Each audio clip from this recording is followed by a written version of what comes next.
ನಮ್ಮೆಲ್ಲರ ನೆಚ್ಚಿನ ನಾಯಕರು ಕೆಪಿಸಿಸಿ ಅಧ್ಯಕ್ಷರು ಹಾಗೂ ಈ ರಾಜ್ಯದ ಉಪಮುಖ್ಯಮಂತ್ರಿಗಳಾಗಿ ಈವರೆಗೂ ಸೇವೆ ಸಲ್ಲಿಸಿಕೊಂಡು ಬಂದಿರತಕ್ಕಂಥ ಸನ್ಮಾನ್ಯ ಶ್ರೀ ಡಿ.ಕೆ. ಶಿವಕುಮಾರ್ ಅವರನ್ನ ಕಾಂಗ್ರೆಸ್ ಪಕ್ಷದ ವರಿಷ್ಠರ ತೀರ್ಮಾನದಂತೆ ನಾಳೆ ಸಂಜೆ ಈ ರಾಜ್ಯದ ಮುಖ್ಯಮಂತ್ರಿಗಳಾಗಿ ಪ್ರಮಾಣ ವಚನ ಸ್ವೀಕರಿಸುವಂತೆ ಇವತ್ತು ಒಂದು ಆದೇಶ ಆಗಿದೆ. CLP ನಾಯಕರಾಗಿ ಕೂಡ ಎಲೆಕ್ಟ್ ಆಗಿದ್ದಾರೆ ಮತ್ತು ನಾಳೆ ಪ್ರಮಾಣ ವಚನ ಕೂಡ ಸ್ವೀಕರಿಸ್ತಾ ಇದ್ದಾರೆ. ಹಾಗಾಗಿ ಈ ಭಾಗದ ಕಾಂಗ್ರೆಸ್ ಕಾರ್ಯಕರ್ತರು ನಾವೆಲ್ಲರೂ ಕೂಡ ಏನಿದ್ದೀವಿ ಇಷ್ಟು ವರ್ಷ ಅಂದರೆ ಕಳೆದ ಸುಮಾರು 3 ವರ್ಷಗಳಿಂದಲೂ ಸಹ ಸನ್ಮಾನ್ಯ ಸಿದ್ದರಾಮಯ್ಯನವರ ನೇತೃತ್ವದಲ್ಲಿ ಏನು ಒಂದು ಕಾಂಗ್ರೆಸ್ ಸರ್ಕಾರ ಇಡೀ ನಾಡಿನ ಜನಕ್ಕೆ ಉತ್ತಮವಾದಂಥ ಒಂದು ಕೆಲಸ ಮಾಡ್ಕೊಂಡು ಬಂದಿತ್ತು. ಆ ಕೆಲಸನ ನಾಳೆಯಿಂದ ಸನ್ಮಾನ್ಯ ಡಿ.ಕೆ. ಶಿವಕುಮಾರ್ ಅವರು ಮುಂದುವರಿಸ್ಕೊಂಡು ಹೋಗ್ತಾರೆ. ಇಡೀ ಒಂದು ಕರ್ನಾಟಕದ ಜನಕ್ಕೆ, ವಿಶೇಷವಾಗಿ ಕಾಂಗ್ರೆಸ್ ಪಕ್ಷದ ಕಾರ್ಯಕರ್ತರಿಗೆ, ಪ್ರತಿಯೊಬ್ಬರಿಗೂ ಕೂಡ ಸನ್ಮಾನ್ಯ ಡಿ.ಕೆ. ಶಿವಕುಮಾರ್ ಅವರು ಒಳ್ಳೇದು ಮಾಡ್ತಾರೆ.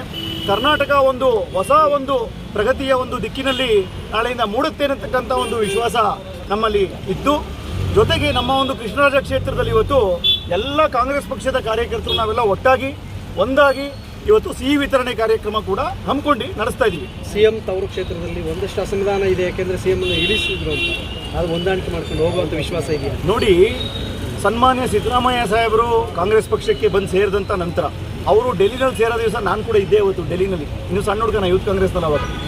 ಅದಾದ ನಂತರ ಕಾಂಗ್ರೆಸ್ ಪಕ್ಷದಲ್ಲಿ ಅವರಿಗೆ ಸರಿಸುಮಾರು 8 ರಿಂದ 9 ವರ್ಷ ಲೀಡರ್ ಆಫ್ ಅಪೋಸಿಷನ್ ಆಗಿ, ವಿರೋಧ ಪಕ್ಷ ನಾಯಕರಾಗಿ, ತದನಂತರ 8 ವರ್ಷಗಳ ಕಾಲ ಮುಖ್ಯಮಂತ್ರಿಗಳಾಗಿ ಅವರು ಸೇವೆ ಸಲ್ಲಿಸಿದ್ದಾರೆ. ಅವನೇ ಸನ್ಮಾನ್ಯ ಸಿದ್ದರಾಮಯ್ಯ ಸಾಹೇಬರು ವಾಲಂಟ್ರಿಯಾಗಿ ಹೇಳಿದ್ದಾರೆ, ನಾನು ಯಾವುದೇ ಬೇಸರ ಇಲ್ಲ, ಏನು ಒಪ್ಪಂದ ಆಗಿತ್ತು ಹೈಕಮಾಂಡ್ ಮುಂದೆ ಅದ್ರ ಪ್ರಕಾರ ನಾನು ಬಿಟ್ಕೊಟ್ಟಿದ್ದೀನಿ ಅಂತ. ಈಗ ಅವ್ರಿಗೂ ಕೂಡ ರೆಸ್ಟ್ ಬೇಕು. ನಿಜ, ಈಗ ನಮ್ಮ ಒಂದು ಮನಸ್ಸಿನಲ್ಲಿ ಅವರ ಒಂದು ಅಭಿಮಾನಿಗಳಾಗಿ ಇಟ್ಕೊಂಡು ಕೆಲವರು ನಾವು ಇನ್ನೂ ಒಂದು 100 ವರ್ಷ ಇರಲಿ ಅಂತ ಬಯಸ್ತೀವಿ.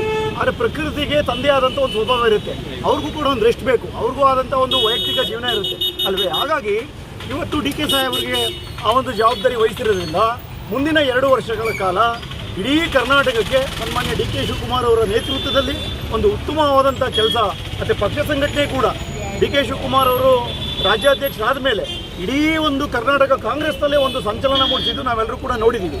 ವಿಶೇಷವಾಗಿ ನಾನು ಬೆಳಗ್ಗೆ ಕೂಡ ಮೀಡಿಯಾಗೆ ಮಾತಾಡ್ತಾ ಕೇಳ್ಕೊಂಡಿದ್ದೀನಿ, ಕಾರ್ಯಕರ್ತರನ್ನ ಇಮ್ಮಿಡಿಯೇಟಾಗಿ ಗುರುತಿಸಿ ನಿಗಮ ಮಂಡಳಿಗಳಿಗೆ ಕಾರ್ಯಕರ್ತರಿಗೆ ಫಸ್ಟು ನಾನು ನನಗೋಸ್ಕರ ಕೇಳ್ಕೊತಾ ಇಲ್ಲ, ನಿಗಮ ಮಂಡಳಿಗಳಿಗೆ ಕಾರ್ಯಕರ್ತರಿಗೆ ಏನು ಸದಸ್ಯರ ಪೋಸ್ಟ್ಗಳು ಖಾಲಿ ಇದ್ದಾವೆ, ಸನ್ಮಾನ್ಯ ಡಿ.ಕೆ. ಶಿವಕುಮಾರ್ ಅವರು ಮುಖ್ಯಮಂತ್ರಿಗಳಾದ ಒಂದು 3 ವಾರ 4 ವಾರದ ಒಳಗಡೆ ಎಲ್ಲ ಕಾರ್ಯಕರ್ತರಿಗೂ ಕೂಡ ಗುರುತಿಸಿ ಕಾರ್ಯಕರ್ತರಿಗೆ ಅದೊಂದು ಅವಕಾಶ ಮಾಡಿಕೊಡ್ಬೇಕು ಅಂತ ಕೋರ್ಕೊಳ್ತೀನಿ. ಇಲ್ಲ, ನಾನು ಯಾವುದೇ ಕಾರಣಕ್ಕೂ MLCಗಾಗಲಿ ರಾಜ್ಯಸಭೆಗೆ ಅರ್ಜಿ ಕೂಡ ಹಾಕಿಲ್ಲ. ನಾನು ಕೃಷ್ಣರಾಜ ಕ್ಷೇತ್ರಕ್ಕೆ ಕಾಂಗ್ರೆಸ್ ಪಕ್ಷದಿಂದ ಟಿಕೆಟ್ ಆಕಾಂಕ್ಷಿ ಹೋದ್ಸಲಿನೂ ಆಗಿದೆ, ಮುಂದೆನೂ ಕೂಡ ಆಗಿರ್ತೀನಿ. ಮುಂದೆ ಈಗ ಸದ್ಯಕ್ಕೆ ಆಕಾಂಕ್ಷೆ ಇಲ್ಲ, ಬೇರೆ ಯಾವುದಾದ್ರೂ ನಿಗಮ ಮಂಡಳಿ ಇನ್ನೊಂದು ಮತ್ತೊಂದು ಪಕ್ಷಕ್ಕೆ ವರಿಷ್ಠರಿಗೆ ಬಿಟ್ಟಂಥ ತೀರ್ಮಾನ. ಆಕಾಂಕ್ಷಿ ಇಲ್ಲ ಅಂತ ಹೇಳಲ್ಲ, ಯಾಕೆಂದರೆ ನಾನು ಕೂಡ ಹೋದ್ಸಲಿ ಪಕ್ಷಕ್ಕೆ ದುಡಿದು ಟಿಕೆಟಿಂದ ವಂಚಿತನಾಗಿದ್ದೀನಿ. ನಮ್ಮ ಸಮುದಾಯಕ್ಕೂ ಕೂಡ ಒಂದು ರೆಪ್ರೆಸೆಂಟೇಷನ್ ಕೊಡಬೇಕು. ಹಾಗಾಗಿ ನಂದು ಒಂದು ಮನವಿ ಮಾಡ್ಕೊಂಡಿದ್ದೀನಿ. ಯೂತ್ ಕಾಂಗ್ರೆಸ್ NSU ಇಂದ ಬಂದಿರೋನು ನಾನು ಕೂಡ. ಹಾಗಾಗಿ ನನಗೊಂದು ಅವಕಾಶ ಮಾಡಿಕೊಡಿ ಅಂತ ಸಹಜವಾಗಿ ಕೇಳ್ಕೊಂಡಿದ್ದೀನಿ.